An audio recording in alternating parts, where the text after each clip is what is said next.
Have you ever seen a dog act like he's trying to speak to tell you something, only no one around him is listening? It was 8:12 a.m. when Tyson stopped dead in his tracks. Not slowed, not paused. Stopped. Greg Doyle felt the tug on the leash and looked down confused. The park was quiet that morning, too quiet for a Saturday in early fall.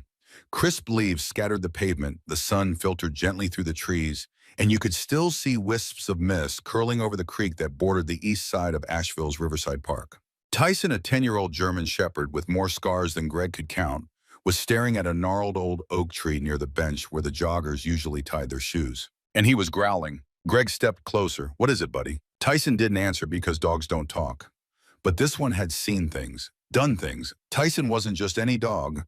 He was a retired K9 from Asheville PD with a long list of busts and saves behind him. Once he pulled a missing toddler out of a ravine after two other units had given up. Another time, he located a terrified woman locked in a trailer in the woods. The department called him the bloodhound with teeth.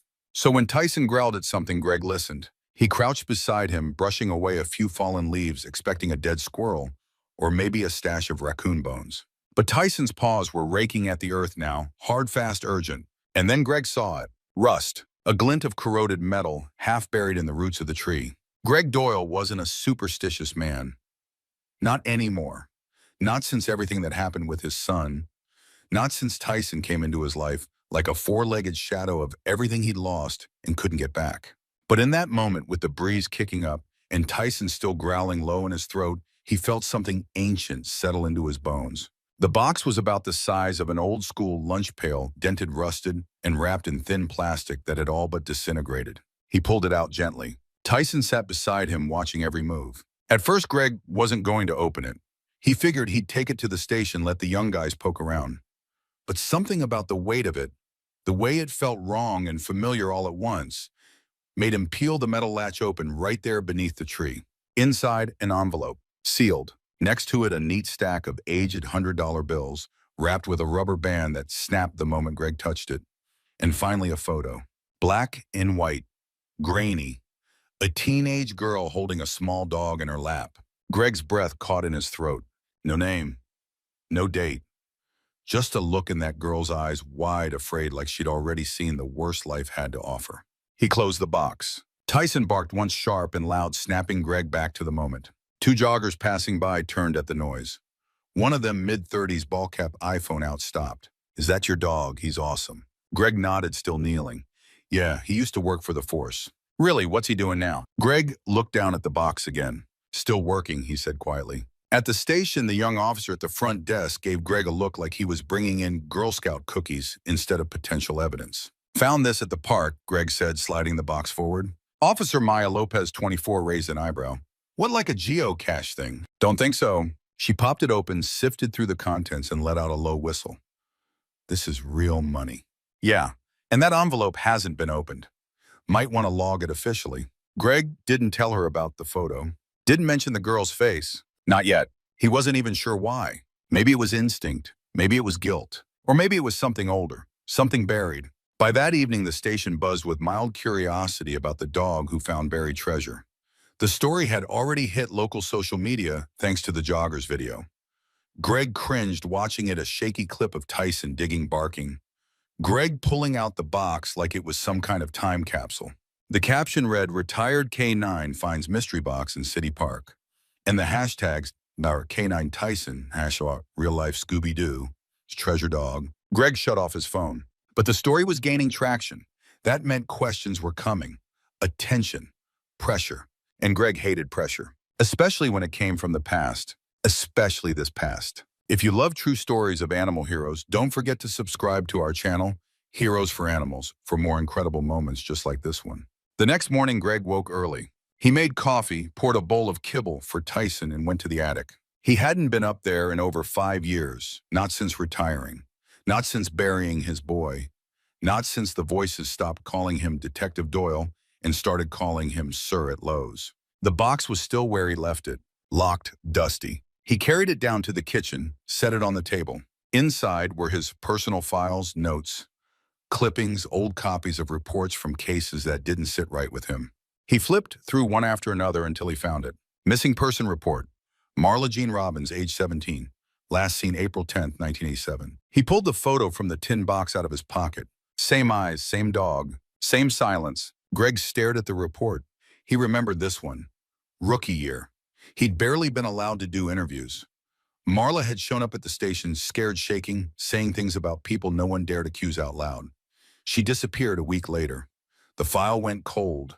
The chief said it was probably a runaway case. Everyone moved on.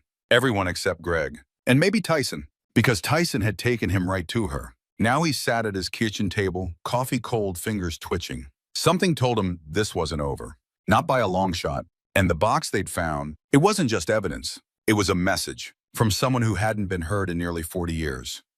By Monday morning, the tin box was sitting in an evidence drawer cataloged under unverified property found in public park. To everyone else, it was just an oddity, a weird footnote to a slow weekend. But not to Greg. He hadn't stopped thinking about the girl in the photo. The picture haunted him. Every time he closed his eyes, she was there, half smiling, half scared, hugging that scruffy little dog like it was the only thing tethering her to the world. He hadn't slept well in years, but that night it was worse than usual. Back at Riverside Park, the news had already done its first report. Local Channel 8 ran the story under the segment Doggone Heroes, with a pun that made Greg shake his head in disgust. Retired K9 Tyson sniffs out mystery box buried beneath an oak, the anchor said brightly. Inside, cold hard cash and a sealed letter dated back to the late 80s. Is this just an old keepsake or something more? Stay tuned. Greg didn't need to stay tuned. He knew it was more. But he didn't know just how much more. That morning, he called in a favor. Detective Jamie Merrill, one of the few officers still on the force who actually remembered the old days, met him for coffee at a diner on Route 9. Jamie was in her 40s, sharp-eyed and dry-witted, with a no-nonsense attitude and a deep respect for Greg. She'd started as a beat cop while he was wrapping up his last homicide cases. What do you know about the box? Jamie asked, stirring her black coffee with a red plastic straw. Not enough, Greg replied. But the photo inside, it's Marla Robbins. Jamie blinked. The girl who went missing back in the 80s. Yeah, I pulled my old notes. Same face, same dog. Jamie frowned. That case was never solved. I know. I was there when she came in, scared to death. She said things I should have paid more attention to. She name anyone. Greg nodded slowly. Judge Randall and Coach Dan Hines. Jamie let out a soft whistle. You're kidding. I wish I was. The problem with cases that old wasn't just the lack of evidence. It was the way time warped everything. People moved, died, files went missing, memories twisted. And power, well, power stayed exactly where it had always been. Jamie promised to help, quietly. I'll see if I can get the letter unsealed, she said. But if you're thinking of digging into this... I already started, Greg replied. He went back to the park that afternoon with Tyson at his side. The media had cleared out, but yellow tape still surrounded the base of the tree. Tyson sniffed around and let out a low whine, then began pacing like he was looking for something else. Greg stared up at the oak. It was older than any man alive in town. He wondered how many secrets it had seen over the years. How many people had walked past it without ever knowing what was buried beneath. And then he noticed something. A small piece of fabric stuck between two roots. Faded red, almost invisible. He bent down and gently pulled it loose. It was part of a ribbon, torn and old, but unmistakably once tied around something. Or someone. He pocketed it without a word. That night, Greg pulled out his storage chest again. He found an old voice recorder he used to carry during interviews. To his surprise, it still worked. Inside was a mini cassette labeled April 3rd, 1987, Witness MR. His hand trembled slightly as he inserted the tape and pressed play. The voice was faint, but it was hers. Why you do? They said if I ever talked, I'd regret it. I tried to say no, I really did. Greg's chest tightened. I went to the cabin that night because I thought I could trust them. And then a pause, followed by static. Then his own voice, younger, unsteady. Who are you afraid of, Marla? Her voice returned low and broken. The judge and Coach Dan. He stopped the tape. He didn't remember recording that. But there it was. Proof, and he'd done nothing with it. Back then, the pressure had been intense. His supervisor at the time had told him to let it go, that it would just create trouble. So he had, and now decades later, he hated himself for it. The next morning, Jamie called.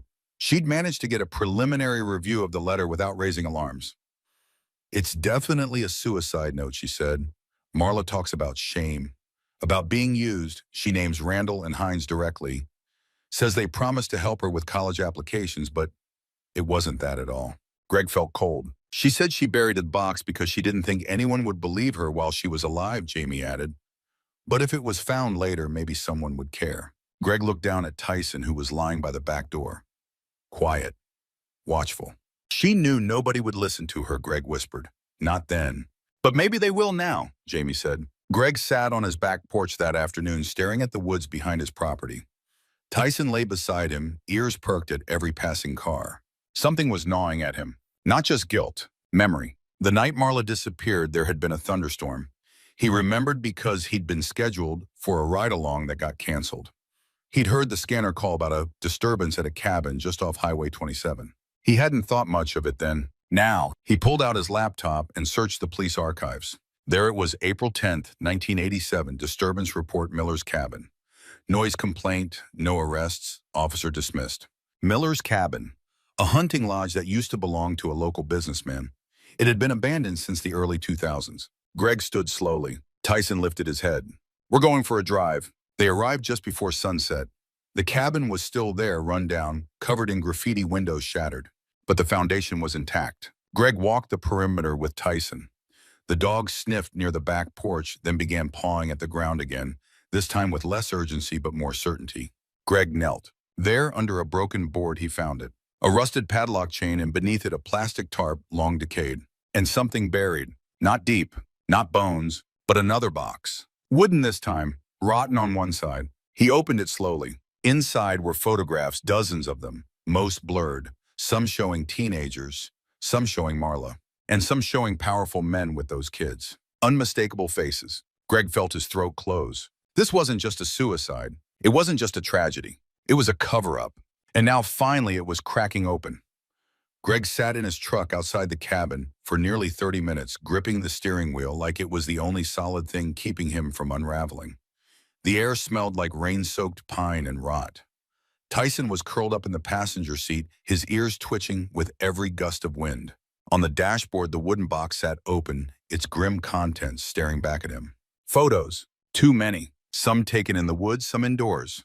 Some blurry, others horribly clear. Teenage girls, boys, faces turned away or caught mid-laughter. And then men. Men Greg knew. Not personally, but by title, reputation, presence. Judges, coaches, businessmen, all smiles. Well, posing. With kids, they should have been protecting. Greg hadn't spoken in over an hour. Back at home, the first thing he did was pour a drink. Just one. He wasn't a drinker anymore, not since things fell apart after his son's death. But tonight, the whiskey hit his throat like a punishment he deserved. Tyson lay by the front door watching him. Greg sat down at the dining room table and pulled out the photo of Marla again. The one from the tin box. Same dog, same haunted eyes. He stared at the stack of old case notes beside it. He'd pulled them from the attic hoping for closure. Now they felt like a doorway he'd only just cracked open. The next morning he met Jamie at the precinct. She looked like she hadn't slept either. I need to show you something, Greg said. They went to the evidence locker first. Jamie had pulled the sealed envelope from the tin box, keeping it from being buried in bureaucratic limbo. It was now inside a plastic bag, labeled and dated. She handed it to Greg. He opened it carefully. Inside, a single handwritten letter folded in three. The paper was yellowed and smelled faintly of mildew, but the ink was dark, the handwriting neat, almost too neat, like it had taken hours to write. Greg began reading out loud. April 9, 1987. To whoever finds this, I want you to know I tried. I tried to be brave, to tell the truth, to make someone listen. But every door I knocked on stayed shut. Every hand I reached for pulled away. They told me I was nothing, that if I talked, no one would believe me, that the world would eat me alive and spit me out if I even tried. I almost believed them. For a while I did. But I know what happened. I know who they are. Judge Randall, Coach Dan Hines, Mr. Leland from the country club, and others, so many others. They took everything from me. My future, my voice, my trust. I don't want to live in silence anymore. If someone finds this, please don't let them win again. Marla Jean Robbins. Jamie sat in stunned silence. Greg placed the letter down carefully, his fingers shaking just slightly. It was real, he said softly. Every word.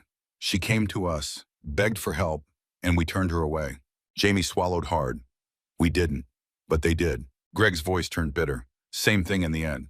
They spent the next 2 hours reviewing Greg's box of archived files.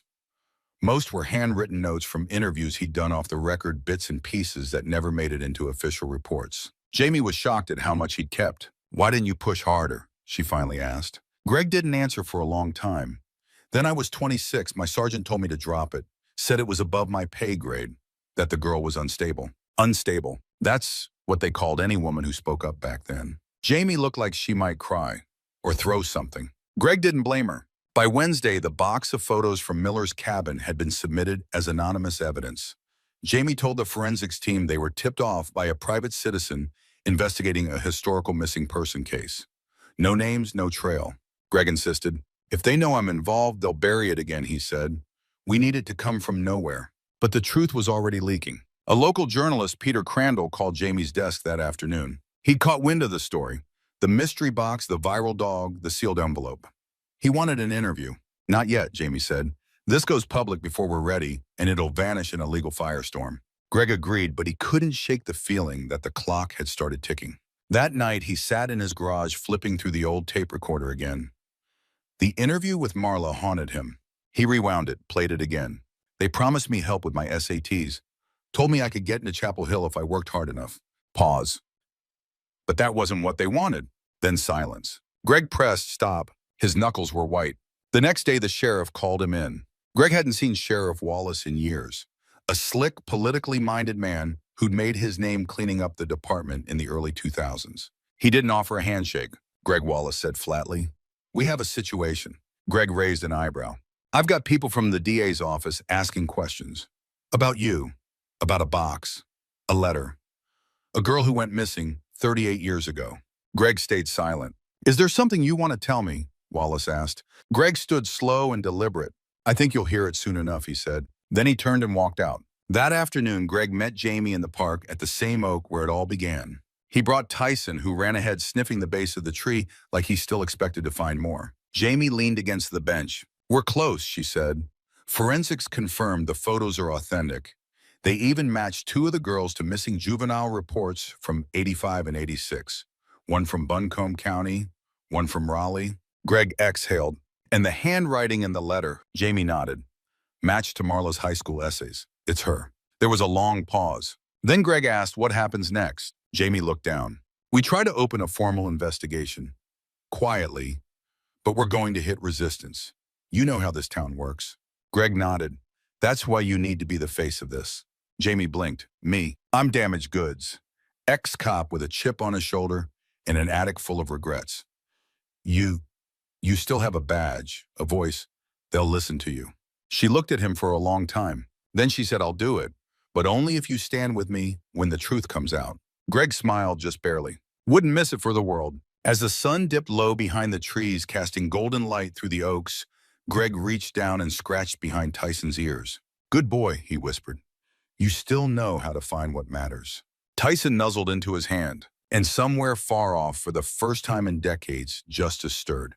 Greg Doyle had seen his fair share of ghosts in his lifetime, mostly the kind that didn't rattle chains or slam doors, but the kind that lived in memories and kept you up at 3 a.m. when your mind just wouldn't quit. But nothing had haunted him quite like this. Marla Jean Robbins wasn't just a face on a missing person flyer anymore. She had a voice now, a letter, a name that was beginning to shake the foundation of an entire town. And someone, maybe several someones, was starting to panic. 2 days after the letter went to forensics, someone broke into the archives room at the Asheville Police Department. They didn't take weapons. They didn't take drugs. They took files, specifically missing persons cases from the mid to late 1980s. Jamie called Greg that morning furious. 3 entire boxes are gone. One of them held Marla's case file. "Let me guess," Greg said, rubbing his forehead. "No cameras in the archives." "Of course not. And the access logs are a joke." Greg sat on the edge of his porch, Tyson lying beside him, snout resting on his paw. "They're scared," Greg said. "We're getting close." Jamie hesitated on the other end. "There's more." Greg's stomach tightened. "Sheriff Wallace just filed a formal complaint about me. Said I'm interfering with ongoing investigations and potentially compromising evidence." Greg chuckled, humorless. "He's trying to cut your legs out from under you." "Yeah, but we knew this would happen." "Then we keep going," Greg said. "Quiet, focused, no missteps. They met that evening at the diner off I-26. The same booth as before. Greg ordered black coffee. Jamie got a slice of pecan pie and barely touched it. I went back through my digital notes, she said. I found something odd. She pulled out her tablet and slid it across the table. Take a look. Greg leaned forward. On the screen was a property deed dated July 1986. It listed Judge Carlton Randall and Daniel Hines' coach Dan as co-investors in a private lodge outside of town. Greg frowned. Miller's Cabin. Jamie nodded, but the name on the records was redacted in later years. Buried under a trust shell. Took some work to trace it. Why the secrecy, Greg asked, though he already knew. Jamie answered anyway, because that's where they took the kids. Greg felt something sharp twist in his gut. She continued, and guess what else one of the other silent partners listed in early documents before it was scrubbed was Mayor Robert Leland. Greg sat back. Now it makes sense, he muttered. Why nobody ever pushed for answers. Why that case went nowhere. They were dealing with a network, not a couple of bad actors. It had tentacles, reach, power. And the people involved had decades to bury what they'd done. But the problem with secrets is time doesn't kill them. Truth just waits. And now, thanks to a stubborn old dog and a box full of regrets, that truth was clawing its way back to the surface. By Friday, the story had leaked to the press. Not from Jamie. Not from Greg. Someone else. The headline was small but potent: old evidence, new questions, missing teen case from 1987 tied to powerful local figures. It ran in the Blue Ridge Sentinel, a regional paper with just enough reach to catch attention, but not enough to cause a legal landslide. Not yet. Greg got the text from Peter Crandall, the journalist he'd spoken to briefly years ago during another case. It's out. I didn't print the letter, but it's coming. People are talking. Greg stared at the message, then looked at Tyson. You ready for this, boy? Tyson thumped his tail once and went back to chewing the old tennis ball by the couch. That night, Greg got a phone call from a blocked number. He didn't answer the first time. The second time he picked up. A man's voice, raspy, low. You're digging where you shouldn't be, Doyle. Greg said nothing. Let it go, or people get hurt. Again, the line went dead. He stood frozen for a moment, then walked to the kitchen and wrote the time and date on a notepad. Old habits die hard. Tyson stood in the doorway staring at him. We're too far in, Greg muttered. They think they can scare me. Not this time. The next morning, Greg visited Nancy Robbins, Marla's younger sister. She lived in a small house in Hendersonville, quiet and unassuming. She opened the door slowly, cautious, until she saw Tyson. Is that him? She asked. Greg nodded. Tyson, he's the one who found the box. Nancy's eyes welled up. She stepped back and let them in. They sat in the living room, photos of Marla still on the mantel, though yellowed with time. She was 17, Nancy said softly. I was 10. She was everything to me. Greg listened. She told me not to tell anyone, but I knew she was scared. I heard her crying at night. She said someone hurt her, that she tried to get help. Greg swallowed hard. She did. She came to us. I didn't do enough. Nancy didn't speak right away. Then quietly, thank you for not forgetting her. Greg took out a copy of the letter. This is her handwriting. The real version's in evidence. I thought you should see it. Nancy read it slowly, tears streaming. She didn't kill herself, she said. I don't care what anyone says. They made her disappear. Greg didn't argue, because deep down he believed the same thing. Later that day, Jamie called with another update. They just issued a gag order on all internal investigations related to Marla's file. Of course they did. But there's more, she said. We got a match. To what? The ribbon. The one you found near the tree. Greg perked up. It was part of a school award, honor roll, issued by Asheville High in March of '87. Only 25 students received it, and Marla was one of them. She was. Greg sat in silence. They were getting closer, and someone was doing everything they could to stop them. That night, someone slashed his tires, left no note, no signature, just a warning. Greg replaced them without calling it in. Instead, he walked back inside, poured himself a cup of coffee, and sat on the porch beside Tyson. You know what they're trying to do, right? He said. Tyson just stared at the woods like he understood. They think if they rattle the cage, we'll back off. They don't get it.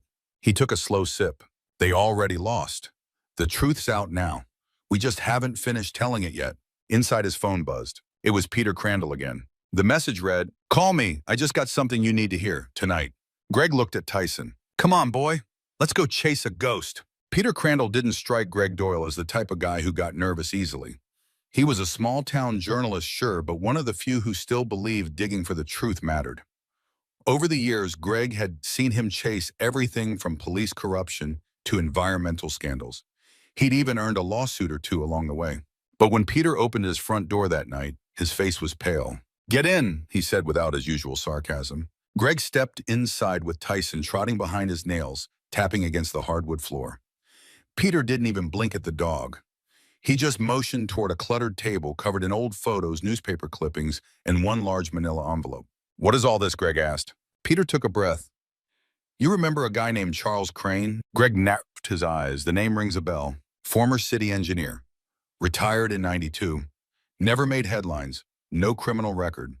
But he had one very interesting hobby, old-school photography." Peter handed him a photo. Greg's stomach dropped. The picture showed Miller's cabin early spring. Snow still clung to the edges of the woods, and in the corner of the frame was a car, an '86 Crown Vic. Police issued. "You know whose car that was?" Peter asked quietly. Greg nodded. "It's mine." Peter nodded slowly. Crane lived less than half a mile from the cabin. Said he used to take nature shots out there. This was one of a dozen photos he gave me. Said he didn't know what he was looking at until he read the story about Marla. Greg's hands tightened on the paper. "He gave them to me this morning," Peter continued. 2 hours later, his house caught fire. Greg blinked. "You're kidding." "Electrical," they said. But Crane had a backup drive. He gave it to his nephew. His nephew sent it to me. Peter reached into the envelope and pulled out a USB drive. Everything he ever photographed. Over 200 files. Some time-stamped from the week Marla disappeared. Greg didn't need to ask what was on it. He could feel it, like a weight hanging in the room. "What do you want from me?" he asked. Peter looked him dead in the eye. "I want to know why your car was there." Greg stared at the floor for a long time. Then he said, "Because I was chasing the wrong ghost." April 10th, 1987. It had poured that night. Roads were washed out. Radios crackled with reports of trees down, power outages. Greg had just gotten off a 16-hour shift. But dispatch flagged a call, "Disturbance near Miller's cabin. Possible underage drinking. No backup available." He'd gone. Alone. When he got there, the cabin was dark. Quiet. A single car out front. He didn't recognize the plate. He knocked. No one answered. He walked around the side, saw footprints in the mud, heard voices inside, then nothing. And then a girl's scream. He burst in, badge raised. But inside, only 3 men. Judge Randall, Coach Dan, and a third man he didn't know, then Robert Leland. They were calm. Too calm. Randall pulled him aside, said it was a misunderstanding, said a girl had been caught trespassing, claimed she was mentally unstable, high on something, ran off when confronted, told Greg to file it as a trespass and go home. Greg hesitated. Then Randall handed him an envelope. Cash. And a warning. "This is what you didn't see, Officer Doyle." Greg didn't take the money, but he walked away. "I didn't know what to do," Greg said now, voice low. "I was green. Alone. They were the most powerful men in the county. I thought I'd come back later, ask questions, do it right." Peter said nothing. "I filed it as a noise complaint and left it alone. But I knew something was wrong. I wasn't ready to go against all of them." Peter finally spoke. "But now you are." Greg looked over at Tyson, who had laid his head on Peter's boot. "Now I've got nothing to lose." The next morning, Jamie called. "The judge is gone." Greg sat up. "What do you mean gone?" "He didn't show for court. Deputies went to his house. Door was wide open. Car's still there. No sign of forced entry. Fled? Maybe. But if he did, he knew the walls were closing in." Greg paced the living room. "What about Leland?" Jamie sighed, still shaking hands at Chamber of Commerce events. "But I have a feeling not for long." Greg ran a hand over his face. "We need to go public. Now." "Agreed," she said. "And I think I've found someone who can help." That afternoon, they met at a small law office downtown. Her name was Angela Ruiz, a civil rights attorney out of Charlotte. Former DOJ, now independent. She'd handled cold cases before, ones involving institutional cover-ups, systemic abuse, long-forgotten victims. Jamie laid everything out for her: the letter, the photos, the ribbon, the break-in at the station, the cabin, the fire. Angela took it all in quietly. Then said, "You don't need just a lawyer. You need sunlight, the kind that burns." Greg raised an eyebrow. "How do we get that?" Angela smiled grimly. "We go federal." Over the next 72 hours, everything moved fast. Angela filed a formal petition for a federal investigation into judicial misconduct and potential organized abuse. Jamie handed over the materials to the state attorney's office. Peter began prepping his story for national outlets. And Greg went back to the park, to the oak. Tyson led him there like it was the first time again, ears perked, nose twitching. Greg stood at the base of the tree, staring up into its thick branches. She came here, he said softly, to bury her story, because she knew it was the only place someone might listen one day. Tyson pawed the ground gently, then lay down beside the roots. Greg sat too, his back against the trunk, fingers brushing the soil. You brought us here, he said to Tyson, not just to find a box, but to finish what she started. Back at home that night, Greg packed a duffel bag, just in case. He didn't know what would happen once the story hit. He didn't trust half the people he used to call friends, but he was ready. He laid Marla's photo on the kitchen table. Next to it, he placed a folded sheet of paper, his resignation letter, written that morning. He wasn't a cop anymore. He was something else now. A witness, a whistleblower, a man finally doing what he should have done 38 years ago. The next morning, Greg turned on the TV. CNN, MSNBC, even Fox. Local canine dogs discovery sparked statewide investigation into cold case tied to public officials. There it was. Tyson digging at the oak. Greg pulling out the tin box. The photo. The note. Marla's name. Spoken. Out loud. For the first time in decades. And the world was listening. It started with a dog scratching at an oak tree. Now it was on every screen in America. By the end of the week, Asheville was no longer just a quiet mountain town with scenic trails and antique shops. It had become the center of one of the most talked about investigations in the country. CNN ran a special titled The Tin Box Beneath the Oak, One Girl's Story, One Dog's Discovery, in a Town Forced to Remember. Tyson's photo alert, powerful and proud, graced the front page of USA Today. A retired K9 who had unearthed something the world had chosen to forget. And Marla, her name was everywhere now. She wasn't just another missing girl. She had a face, a voice, a history, and finally justice. Within 72 hours of the federal investigation announcement, Judge Carlton Randall was found hiding in a rental cabin outside Knoxville. He'd shaved his head and tried to cross the state line with a fake ID and 20 grand in cash. He didn't get far. Coach Dan Hines was picked up in Charleston trying to board a private boat headed toward the Caribbean. He didn't resist, but according to the arresting agents, he didn't say a word either, not even when they showed him the warrant. As for Robert Leland, he lawyered up fast, claimed he had no knowledge of any wrongdoing, despite his name appearing on property deeds, photos, and financial records tied to multiple shell companies. But the evidence was overwhelming and growing. Angela Ruiz, a civil rights attorney Jamie had brought in, held a press conference outside the courthouse in Raleigh. With calm, unwavering conviction, she told the world what Greg had always known in his gut. This wasn't just a cover-up. This was a system built to protect itself at the cost of young lives. But thanks to one girl's courage and one dog's loyalty, the truth didn't stay buried forever. Greg watched the press conference from his living room. He didn't want to be there in person. This wasn't about him. It never had been. Tyson sat beside his chair, tail gently wagging, as if he understood every word. Later that week, a crew was granted permission to excavate the land behind Miller's cabin. Beneath a shallow patch of disturbed earth, they found remains human. Bones consistent with a teenage girl. A necklace still intact. Dental records pending. But Nancy Robbins didn't need a lab result. When Greg called her that night, she didn't cry. She didn't shout. She just said, "I knew she'd been waiting for us." And Greg, sitting alone in his kitchen with Tyson at his feet and the lights dimmed low, simply whispered, "We found her, Nancy." The town of Asheville reacted in waves: shock, grief, disbelief. Some residents still refused to believe it.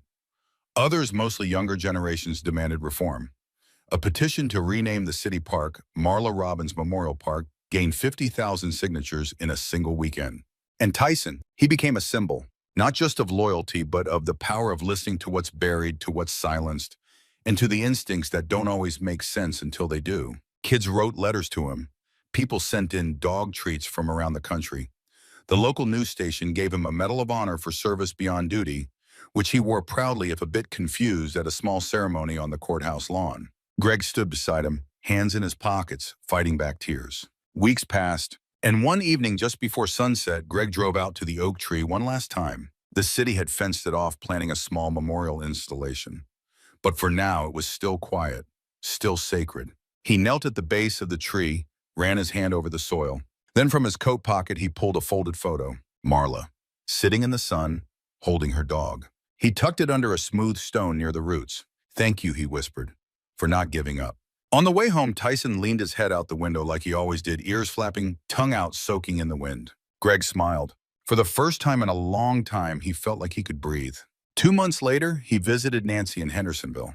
She'd started organizing a nonprofit, Voices Unburied, dedicated to helping survivors of abuse tell their stories and investigate cold cases. She asked Greg to serve on the advisory board. He said yes. It felt right.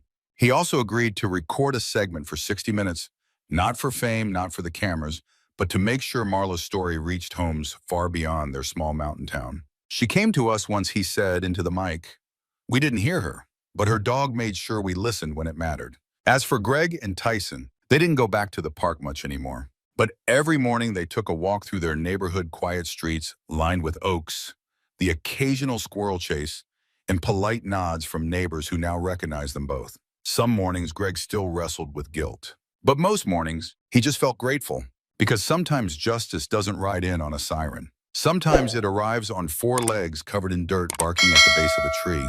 Thank you for joining us on this emotional journey through the tin box beneath the oak.